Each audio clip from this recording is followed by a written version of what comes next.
الحمدللہ رب العالمین والصلاة والسلام علی سید الانبیاء والمرسلین اما بعد فاعوذ باللہ من الشیطان الرجیم بسم اللہ الرحمن الرحیم۔ الحمدللہ الہادی پروگرام میں حضرت نوح علیہ السلام کا تذکرہ چل رہا تھا اور ہم نے آپ کو بتایا تھا کہ اللہ تبارک و تعالی نے آپ کی تبلیغ دین کے سلسلے میں کئی مقامات پر آپ کی تبلیغ کو اور اس کے جواب میں قوم کی طرف سے ہٹ درمی کو ذکر فرمایا ہے۔ نوح علیہ السلام تقریباً 950 سال اپنی قوم میں تبلیغ فرماتے رہے۔ 40ویں سال میں اعلان نبوت کا حکم ہوا، 950 سال تبلیغ فرمائی، پھر تقریباً 7 مہینے تک کشتی میں سوار رہے کیونکہ طوفان آیا تھا، اور اس کے بعد تقریباً 60 سال تک آپ زندہ رہے۔ اس طرح 1000 سال سے زیادہ آپ نے عمر مبارکہ پائی، اور آپ یہ دیکھیں کہ 950 سال آپ نے تبلیغ کی، گویا کہ اپنی عمر کا ایک بہت بڑا حصہ بلکہ اکثر حصہ اللہ تبارک و تعالیٰ کے راستے میں صرف فرمایا۔ تو اس میں اس قسم کے واقعات میں ہمارے لیے بڑا درس ہے، اور اللہ تبارک و تعالیٰ نے مختلف مقامات پر جب ایک ہی واقعے کو یا ایک نبی کے مختلف تذکروں کو جو ایک دوسرے سے بہت زیادہ مماثلت بھی رکھتے ہیں لیکن مختلف مقامات پہ ذکر کیا، تو بڑی حکمت کے ساتھ اور اس میں بڑے نصیحت بھرے نکات ہیں جن کو ہمیں بہت غور و تفکر کے ساتھ سننا بھی چاہیے اور اس کی روشنی میں اپنا محاسبہ کرنا چاہیے، جس سے کہ ہم آپ کی خدمت میں وقتاً فوقتاً کرتے ہی رہتے ہیں۔ اللہ تعالیٰ نے حضرت نوح علیہ السلام کا تذکرہ فرمایا کہ آپ نے اپنی قوم کو، جیسے میں نے پچھلے پروگرام میں عرض کیا تھا کہ آپ نے اپنی قوم کو ڈر سنایا، اللہ تبارک و تعالیٰ کی عبادت کی طرف مائل کیا، تو آپ کی قوم کے سرداروں نے اس پر سب سے پہلے اعتراض کیا۔ یہ میں نے آپ کو اس پہ تھوڑا سا کلام کیا تھا، لیکن یہیں سے ہم لیتے ہیں کہ فقال الملأ الذین کفروا من قومہ، اور ان لوگوں نے جو آپ کی قوم کے سردار تھے اور کفر اختیار کیا ہوا تھا آپ کی قوم میں سے، انہوں نے کہا کہ ما نراک الا بشرا مثلنا، کہ ہم تو آپ کو فقط اپنی مثل ایک بشر ہی دیکھتے ہیں۔ یعنی اگر اللہ تعالیٰ تبلیغ کروانا چاہتا یا کسی فرشتے کو بھیجتا تو پھر کوئی بات تھی، تو آپ تو ہماری مثل ہیں۔ اور یہ میں نے آپ کو بتایا کہ تحقیرانہ طور پر انبیاء علیہ السلام کی بشریت کا تذکرہ کرنا یہ کفر ہے، اگرچہ ہم مانتے ہیں کہ تمام انبیاء علیہ السلام بشر ہیں اور ان کی بشریت کا یقیناً انکار کرنا کفر ہے، لیکن ان کو اس طرح بشر کہنا کہ اپنی مثل قرار دے دیا جائے، یہ تضحیکی انداز پچھلی قوموں کے کافروں کا رہا ہے۔ ہمیں یہ اختیار نہیں ہے کہ ہم انبیاء علیہ السلام کو اپنی مثل بشر کہیں، وہ بشر ضرور ہیں لیکن اللہ تبارک و تعالیٰ نے انہیں بشریت میں بڑا کامل رکھا ہے، لہٰذا اپنی مثل بشر کہنا یہ بدتمیزی ہے، اور ان لوگوں نے ایسے ہی کہا تھا۔ وَمَا نَرَاكَ اتَّبَعَكَ إِلَّا الَّذِينَ هُمْ أَرَاذِلُنَا بَادِيَ الرَّأْيِ، اور نہیں دیکھتے ہیں ہم کہ پیروی کی ہے آپ کی ہم لوگوں میں سے، یعنی ہماری قوم میں سے ان لوگوں نے جو ہماری قوم کے اراذل ہیں، یعنی حقیر قسم کے لوگ ہیں، بادی الرأی، سرسری نگاہ رکھتے ہوئے۔ اب اس کے میں نے بتایا تھا آپ کو کہ 2-3 مفہوم ہے کہ یا تو اس کا مطلب یہ ہے کہ انہوں نے بس غور و تفکر نہیں کیا اور فوراً آپ کے ساتھ شامل ہو گئے، یا ان میں غور و تفکر کی صلاحیت نہیں تھی، یا ایک معنی مفہوم یہ بھی مفسرین نے بعض نے لکھا ہے کہ ان کا کہنے کا مقصد یہ تھا کہ انہوں نے صرف سرسری نگاہ سے ظاہری اعتبار سے آپ پر ایمان لانے کا اعلان کیا ہے، دل سے وہ ایمان نہیں لائیں۔ کئی مفہوم ہیں۔ وما نرى لكم علينا من فضل، اور نہیں دیکھتے ہم آپ کے لیے اپنی ذات پر کوئی فضیلت، بل نظنكم كاذبين، بلکہ ہم آپ کو معاذ اللہ جھوٹا گمان کرتے ہیں۔ اب انبیاء علیہ السلام کو اپنے نبی کو جھوٹا کہنا یہ بہت ہی بہت بڑی بے ادبی ہے، اور یہ ہوتا رہا ہے ہر دور میں کہ کچھ لوگ ایسے رہے ہیں جن کو شعور نہیں ہوتا، فہم نہیں ہوتا، اور وہ آخرت کی گرفت سے بالکل بے پرواہ ہوتے ہیں۔ کافر تو ہوتے ہی ہوتے ہیں، مسلمانوں کے اندر بھی بعض اوقات جو مسلمان کہلانے والے ہیں ان میں ایسی آپ کو چیز نظر آئے گی، ایک ایسی ان کی طبیعت، ایک ایسی کیفیت اور ایسے بعض ان کے معاملات نظر آئیں گے کہ وہ آخرت سے بالکل بے خوف اپنے آپ کو ظاہر کرتے ہیں، اور زبان سے ایسے ایسے کلمات نکالتے ہیں کہ دوسرا مسلمان تو ان کو سننے کے بعد 10 دفعہ اپنے کانوں کو ہاتھ لگائے اور دل اس کا اللہ کے خوف سے لرز جائے۔ لیکن وہ بڑے آرام سے کفریات بکتے رہتے ہیں اور ان کو کوئی پرواہ نہیں ہوتی ہے کہ ہم اللہ تبارک و تعالیٰ کی بارگاہ میں جا کر اس کا کیا جواب دیں گے اور کیسے جواب دیں گے۔ تو معلوم یہ ہوا کہ انبیاء علیہم السلام اور اسی پر قیاس کر کے کہ اللہ تعالیٰ کے دین کی تبلیغ کرنے والوں کے سامنے بدتمیزیاں وہی کرتا ہے کہ جو کفار کے طریقے پہ چل رہا ہے، یا تو وہ کافر ہوتا ہے یا پھر کفار کے طریقے پہ چلنے والا ہوتا ہے۔ تو اس لیے اگر بالفرض ہم کسی کی ہدایت کو قبول نہیں کر رہے ہیں،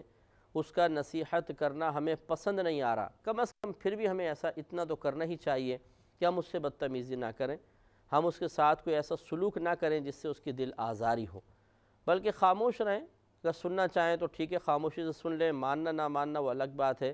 یا پھر اگر نہیں سننے کا دل چاہ رہا تو وہاں سے چلے جائیں، یہ بھی خیر ایک طرح سے غلط ہی ہے، لیکن کم از کم اس سے تو بہتر ہے کہ انسان وہاں اس کے سامنے بیٹھ کر کچھ بدتمیزی کر دے، کوئی بے ادبی کر دے، اس کا مذاق اڑا دے، دل آزاری کا مرتکب ہو جائے یا دوسروں کو اس سے بدظن کر دے، تو یہ گناہ جاریہ ہو جائے گا بہت بڑا، اور انسان آخرت میں اس کا حساب و کتاب نہیں دے سکے گا۔ اس کے جواب میں حضرت نوح علیہ السلام نے ارشاد فرمایا، قال، آپ نے فرمایا، یا قومی، اے میری قوم، ارأیتم ان کنت علی بینۃ من ربی، ذرا یہ بتاؤ کہ اگر میں اپنے رب کی طرف سے کسی دلیل پر ہوں تو پھر تم کیا کرو گے؟ یعنی اگر واقعی اللہ تعالیٰ نے مجھے نبی بنا کر بھیجا ہے اور میں اپنے قول میں سچا ہوں، پھر تم سوچو تمہارا کیا ہوگا۔ وآتانی رحمتا من عندہ، اور عطا کی ہے اس نے مجھے رحمت اپنی طرف سے، رحمت سے مراد نبوت، کہ اللہ تعالیٰ نے اپنی طرف سے مجھے نبوت عطا فرمائی ہے۔ فعمیت علیکم، پھر اس کو دور رکھا گیا ہے تم سے، یعنی تمہیں نبوت نہیں دی گئی، مجھے اللہ تعالیٰ نے عطا فرمائی۔ انلزمکموہا وانتم لہا کارہون، اور اللہ تعالیٰ نے گویا کہ پھر اب یہ اللہ تعالیٰ کی طرف سے کلام ہے کہ کیا ہم تمہیں یہ نبوت تمہیں دے دیں حالانکہ تم تو اس کو ناپسند کر رہے ہو، یعنی تم نوح پہ ایمان لے کر نہیں آتے تو تمہیں یہ فضیلت کیسے حاصل ہو سکتی تھی؟ یقیناً یہ اللہ تبارک و تعالیٰ کے مقرب بندوں کا حصہ ہے۔ پھر آپ نے ارشاد فرمایا کہ وَيَا قَوْمِ، اور اے میری قوم، لا اسألکم علیہ مالا، میں اس پر یعنی اس تبلیغ دین پر، تمہیں اللہ تعالیٰ کی طرف بلانے پر کوئی مال کا، کسی قسم کے مال کا سوال نہیں کرتا ہوں۔ ان اجریہ الا علی اللہ، بے شک میرا اجر نہیں ہے، میرا اجر مگر صرف اللہ تبارک و تعالیٰ کے ذمہ کرم پر، اور وما انا بطارد الذین آمنوا، اور میں ان لوگوں کو جو ایمان لائے خود سے دور کرنے والا نہیں ہوں۔ انہم ملاقو ربہم، بے شک یہ اپنے رب سے ملاقات کرنے والے ہیں۔ ولکنی اراکم قوما تجہلون، اور لیکن میں تمہیں ایک ایسی قوم پاتا ہوں جو جہالت کا مظاہرہ کرنے والی ہے۔ تو آپ غور فرمائیں کہ آپ نے پہلے بے نیازی کا اظہار کیا، اور انبیاء علیہ السلام کا طریقہ یہی رہتا ہے کہ وہ دنیا میں اس لیے تشریف نہیں لاتے کہ دنیا جمع کریں، اور یہ ہر اللہ والے کا طریقہ رہے گا اور رہا ہے، اور ہم اب بھی ہے کہ وہ دنیا کو اپنے پاس جمع کرنا پسند نہیں کرتے ہیں۔ دنیا سے مراد ہر وہ چیز جو انہیں اللہ کی یاد سے غافل کر دے۔ اگر انسان ضروریات زندگی کا سامان اپنے پاس جمع رکھتا ہے، نعمتیں، آسانیاں، سہولتیں، آسائشیں، اس نیت کے ساتھ کہ کم از کم میں کسی کا محتاج نہ ہوں، مجھے کسی کے سامنے دست سوال دراز نہ کرنا پڑے، تو یہ محمود ہے، بشرطے کہ حلال ذرائع سے ہو، اور اس مال میں اللہ تبارک و تعالیٰ یہ بندوں کا جو حق وابستہ ہوتا ہے وہ اپنے وقت پر صحیح طریقے سے ادا کرتا رہے، تو پھر اس میں کوئی حرج بھی نہیں ہے۔ لیکن ایک اعلیٰ درجہ ہوتا ہے کہ انسان فقر اختیاری اختیار کرے، اگر اس میں ہمت ہے، طاقت ہے، قوت ہے۔ تو انبیاء علیہ السلام کے دست مبارکہ میں کائنات کے خزانے ہوتے ہیں، اللہ تبارک و تعالیٰ ان کو بڑی نعمتوں سے نوازتا ہے۔ کم از کم اتنا تو ہے کہ یعنی اگر ظاہری طور پر کوئی بالفرض یہ کہے کہ ہمیں تو کہیں نظر نہیں آیا، اور کسی کے پاس مال و متاع مثال کے طور پر اگر کوئی کہتا بھی ہے، تو دعا ایک ایسی چیز ہے جو انبیاء علیہ السلام کے پاس ہے کہ وہ اللہ تعالیٰ سے جب چاہیں جو چاہیں طلب کریں، اور اللہ تبارک و تعالیٰ ضرور ان کو عطا فرما دے گا، بشرطے کہ اللہ تعالیٰ کا فیصلہ اس کے خلاف نہ ہو۔ اگر ایسا ہوتا ہے کہ اللہ تعالیٰ کا فیصلہ یا ارادہ ان کی دعا کے مضمون کے خلاف ہو، تو پھر اللہ تعالیٰ ان کو دعا سے روک ہی دیتا ہے۔ خلاصہ کلام یہ ہے کہ ان کے پاس بڑے خزانے ہیں، سب سے بڑا خزانہ اللہ تبارک و تعالیٰ کا ان سے راضی ہونا اور ان کی دعا کو اپنی بارگاہ میں درجہ قبولیت عطا فرمانا ہے۔ جیسے کہ بخاری کی روایت نبی کریم صلی اللہ علیہ وسلم نے ارشاد فرمایا، ایک طویل حدیث ہے جس کا شروع اور آخر کا حصہ میں عرض کرتا ہوں کہ اللہ تبارک، یہ حدیث قدسی ہے کہ اللہ تعالیٰ ارشاد فرماتا ہے کہ بندہ فرائض سے زیادہ میرا قرب کسی اور چیز سے حاصل نہیں کر سکتا، اور بندہ کثرت نوافل کے ذریعے میرے قریب ہوتا چلا جاتا ہے حتیٰ کہ میں اسے اپنا محبوب بندہ بنا لیتا ہوں۔ اور پھر آخری حصہ ہے کہ پھر وہ جو مجھ سے مانگتا ہے میں اس کو عطا کر دیتا ہوں، اور جس سے پناہ طلب کرتا ہے میں پناہ دیتا ہوں۔ تو یہ دیکھیں، یہ تو اولیاء اعظام کی شان کے بارے میں حدیث کریمہ ہے۔ بزرگان دین نے بیان فرمایا کہ جو عام شخص بھی اگر اپنے آپ کو صفت تقوی سے متصف کرے، کثرت سے عبادات کرے، تو آہستہ آہستہ وہ اللہ تعالیٰ کی بارگاہ میں مقبول ہو جاتا ہے۔ تو پھر انبیاء علیہم السلام کا مقام کہ جو اللہ تبارک و تعالیٰ کی طرف سے عطا کرتا ہے، سوچئے کہ ان کے ہاتھ میں کتنے کائنات کے خزانے ہوں گے، لیکن اس کے باوجود وہ فقر اختیاری اختیار کرتے ہیں، یعنی اپنے پاس دنیا کا مال و متاع کچھ بھی نہیں رکھتے ہیں، اور انہیں کوئی لالچ نہیں ہوتا ہے، صرف یہ اتنا ہوتا ہے کہ لوگ ہماری بات تسلیم کریں اور اللہ تبارک و تعالیٰ کی طرف مائل ہوں اور دین کو ترقی نصیب ہو جائے۔ اس کی وجہ سے ان کی زبان میں تاثیر بھی ہوتی ہے، برکت بھی ہوتی ہے۔ لیکن بدبختی جب اس سر چڑھ کر بولنے لگ جائے اور مکمل طور پہ بدبختی اپنی آغوش میں لے لے، تو پھر اس طرح کی پرتاثیر کلام کرنے والوں کی بات بھی سمجھ میں نہیں آتی ہے، اور انسان اس کو رد کرنا اپنے لیے بہت آسان سمجھتا ہے، جیسے کہ انبیاء علیہم السلام کے دور میں ہوتا رہا ہے۔ چنانچہ اس سے یہ بات ضرور پتہ چلی کہ انسان کو حتی الامکان کوشش کرنی چاہیے کہ جو بھی وہ خصوصاً تبلیغ دین سے متعلق معاملہ کرے اس کا کوئی اجر نہ لے۔ اگرچہ فقہائے اسلام نے واعظین اسلام کے لیے، یعنی جو باقاعدہ ایسا بیان کرتے ہیں کہ جس سے لوگ اللہ تعالیٰ کی طرف مائل ہوں، عبادات پہ ان کو استقامت حاصل ہو، حرام و حلال کی تمیز پیدا ہو، ان کا باقاعدہ اپنے اس وقت کے لیے، اپنے بیان واز کے لیے اجرت طے کرنا بھی شرعاً جائز ہے کہ وہ پیسے لے سکتے ہیں۔ لیکن پھر بھی افضل اور اولیٰ صورت یہ ہوتی ہے کہ انسان فقط اللہ تعالیٰ کی رضا کے لیے کرے اور کسی قسم کے پیسے کا مطالبہ نہ کرے۔ ہاں کوئی اپنی مرضی سے دے تو کوئی بات نہیں، یہ سب سے افضل ترین صورت ہے۔ لیکن بہرحال یہ یاد رکھیں کہ بعض ہمارے بھائی بہن اس قسم کی آیات یا احادیث کو بنیاد بنا کر بسا اوقات علماء پر طعن و تشنیع کرتے ہیں کہ جی آج کل کے علماء ہیں یہ پیسے لیتے ہیں، اور پیسے لے کر تبلیغ کرنا کہاں سے ثابت ہوا؟ تو ایسی کوئی بات نہیں ہے۔ اگر وہ لیتے بھی ہیں تو شرعاً ان کو اجازت ہے، جیسے کہ جتنے بھی خلفائے راشدین آئے،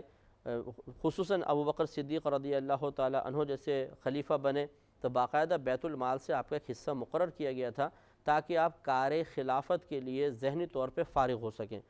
اسی طرح عمر فاروق رضی اللہ تعالیٰ عنہ کا دور مبارکہ تھا، جب آپ امیر المومنین بنے تو جتنے آپ کے مجاہدین تھے آپ نے ان سب کی تنخواہ کو 2 گنا کر دیا تھا، اور آپ فرمایا کرتے تھے کہ جرائم کو، کرپشن کو ختم کرنے کا بہترین طریقہ یہ ہے کہ ان کی تنخواہیں بڑھا دو، اور نتیجہ یہ ہوا کہ اتنی زیادہ بہترین تنخواہیں ان کو ملیں کہ مجاہدین نے کبھی بھی مال غنیمت میں خیانت نہیں کی، نہ ان کو خیال آیا، کیونکہ پہلی بہت دولت کی فراوانی ان کو اچھی خاصی تنخواہ آپ عطا فرماتے تھے۔ تو اس لیے معلوم یہ ہوا کہ یہ تو اکابرین سے بھی ثابت ہے کہ انہوں نے جو اللہ تبارک و تعالیٰ کا کام کیا، یقیناً اس کا بدلہ پیسہ مقرر کرنا ان کا مقصود نہیں تھا، وہ کام اللہ تعالیٰ کی رضا کے لیے کرتے تھے، لیکن یہ ضرور ہے کہ انہوں نے اپنی ڈیوٹی کے بدلے میں مال لیا ہے۔ لیکن کیا ہم یہ کہیں گے کہ مال لینے کی وجہ سے ان کا ثواب ختم ہو گیا؟ یقیناً نہیں۔ ٹھیک ہے، بقدر ضرورت انہوں نے لیا، یا ان کے طلب کے بغیر عمر فاروق رضی اللہ تعالیٰ عنہ نے جیسے 2 گنا کر دیا۔ تو خلاصہ کلام یہ کہ یہ بھی چونکہ وقت کی قلت ہے اور ہمارا یہ موضوع بھی نہیں ہے، یہ تو ایک آیت میں معاملہ آیا تو میں عرض کر رہا ہوں کہ اگر کوئی عالم دین طلب کرتا ہے اپنے وقت کے پیسے، اپنے وعظ کے پیسے، تو شرعاً اس کے لیے بالکل جائز ہے۔ دوسرا یہ کہ بعض ہمارے بھائی بہن ہوتے ہیں جو یہ عاملین ہوتے ہیں، جو واقعی صحیح عاملین، میں ان کی بات کر رہا ہوں، ڈبوں کی بات نہیں کر رہا ہوں یا چوروں کی بات نہیں کر رہا ہوں، کہ ایسے بھی یعنی 90% آپ کو چور نظر آئیں گے، کوئی 10% ایسے ہیں جو بہت اچھے لوگ ہیں اور ان سے واقعی رجوع کرنے میں فائدہ بھی ہوتا ہے اور برکت ہوتی ہے، لیکن زیادہ تر ان کے اندر فراڈ بہت زیادہ ہے، اس کو ذرا احتیاط سے ہی ان کے ساتھ معاملہ کرنا چاہیے۔ لیکن مسئلہ یہ ہے کہ بعض لوگ کہتے ہیں کہ اگر کوئی عامل پیسے طلب کر لیتا ہے کہ جی مجھے اس کے میرے کام کے پیسے دیں، یا پہلے پیسے طے کرتا ہے، تو بولتے ہیں کہ یہ تو پیسے لے رہا ہے، اس کی تو کوئی تاثیر ہوگی نہیں، کیا فائدہ اس کے پاس جا کے علاج کرانے کے، پہلے پیسے مانگ رہا ہے۔ تو یاد رکھیں کہ پیسہ طلب کرنے سے اگر وہ اپنے وقت کے پیسے لے رہا ہے، اتنا وقت دے رہا ہے اور وہ کسب معاش نہیں کر سکتا، وہ لوگوں کے اس طریقے سے لوگوں کی خدمت میں مشغول ہے، تو یہ کوئی غلط نہیں ہے، اس کا پیسہ طلب کرنا کوئی ناجائز نہیں ہے، نہ یہ کوئی قاعدہ قانون ہے کہ اگر وہ کوئی پیسہ طلب کرے گا تو اس کی زبان میں تاثیر نہیں ہوگی، اس کے تعویذات میں تاثیر نہیں ہوگی، اس کے عملیات میں تاثیر نہیں ہوگی، غلط ہے۔ یہ مسلم شریف کی روایت ہے، حضرت جابر رضی اللہ تعالی عنہ اس کے راوی ہیں، وہ کہتے ہیں کہ ہم ایک سفر پر تھے، ایک گاؤں کے پاس سے گزرے تو اس گاؤں کے کچھ لوگ ہمارے پاس آئے اور انہوں نے کہا کہ ہمارے گاؤں کے سردار کو بچھو نے ڈنگ مار لیا ہے، تو کیا تم میں کوئی ایسا ہے جو بچھو کے اس ڈنگ کے اثر کو زائل کرنے کا منتر جانتا ہو؟ تو آپ فرماتے ہیں کہ ہم میں ایک شخص تھا جو ہم نے نہیں دیکھا اسے کبھی کہ وہ کسی پر دم کرتا ہو، وہ کھڑا ہو گیا، اس نے کہا میں کرتا ہوں۔ اس نے کہا چلیں، تو اس نے کہا کہ اگر میں علاج کر دوں گا تو مجھے کیا دو گے؟ انہوں نے کہا آپ بتائیں، تو کہا میں 40 بکریاں لوں گا اس کے بدلے میں۔ کہا ٹھیک ہے، گیا، انہوں نے دم کیا، وہ شفا یاب ہو گیا، 40 بکریاں لے کر واپس آ گئے۔ اب یہ سب نے ان سے پوچھا بھئی آپ نے کیا ایسا کیا؟ تو انہوں نے بتایا کہ میں نے 7 دفعہ الحمد شریف پڑھ کر دم کیا تو اللہ تعالیٰ نے شفا دے دی، اس لیے کہ میں نے نبی کریم صلی اللہ علیہ وسلم سے سنا ہے کہ الحمد میں شفا ہے۔ اب یہ مسئلہ پیدا ہوا کہ جو 40 بکریاں بطور اجرت لے لی گئی ہیں، یہ حلال ہیں یا حرام، اس کو ہم کھا سکتے ہیں یا نہیں؟ تو پھر فیصلہ آخر میں یہی ہوا کہ نبی کریم صلی اللہ علیہ وسلم کی بارگاہ میں حاضر ہو کر اس معاملے کا فیصلہ کروایا جائے۔ اب جب سب وہ لوگ نبی کریم صلی اللہ علیہ وسلم کی بارگاہ میں آئے اور تمام معاملہ عرض کیا تو سید دو عالم صلی اللہ علیہ وسلم نے اس شخص سے پوچھا کہ تمہیں کیسے پتہ چلا کہ یہ اس طرح منتر کرنا ہے؟ تو اس نے بتایا کہ جی آپ نے ارشاد فرمایا کہ اس میں شفا ہے، تو میں نے دل میں آیا کہ میں اس کو دم کروں، الحمد پڑھ کر اللہ تعالیٰ شفا دے دے گا، تو ہو گئی۔ اس کے بعد سوال ہوا یا رسول اللہ صلی اللہ علیہ وسلم یہ بتائیے کہ یہ بکریاں ہمارے لیے حلال ہیں یا نہیں؟ تو نبی کریم صلی اللہ علیہ وسلم نے ارشاد فرمایا کہ بالکل تم اس کو استعمال کر سکتے ہو، بلکہ اس میں سے ہمارا حصہ بھی ہمیں دو۔ یعنی گویا کہ نبی کریم صلی اللہ علیہ وسلم نے اس کو بالکل اس کے جواز کو واضح کرنے کے لیے ارشاد فرمایا کہ میرا بھی اس میں حصہ رکھو۔ تو اس لیے یاد رکھیں کہ یہ جو اس کا شفا کا تعلق اور شفا نہ ہونے کا تعلق کوئی پیسے لینے یا نہ لینے سے نہیں ہے۔ اگر کوئی پیسے لے رہا ہے تب بھی شفا اللہ تعالیٰ دینے والا ہے، کوئی پیسے کے بغیر جس کو فی سبیل اللہ کہہ دیتے ہیں، اگر وہ علاج کر رہا ہے تو وہ یہ شخص شفا نہیں دے رہا، اس وقت بھی شفا دینے والی ذات ہمارے اللہ تعالیٰ کی ہے۔ اور اللہ تبارک و تعالیٰ کا کوئی قاعدہ قانون نہیں ہے کہ اگر کوئی پیسے لے گا تو میں شفا نہیں دوں گا اور پیسے نہیں لے گا تو شفا دے دوں گا۔ اس لیے آپ دیکھیں کہ ہزاروں لوگ پیسے لیتے ہیں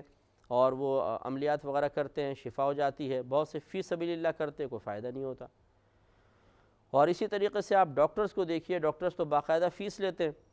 اور بعض اوقات بڑی بھاری بھاری فیسیں لیتے ہیں،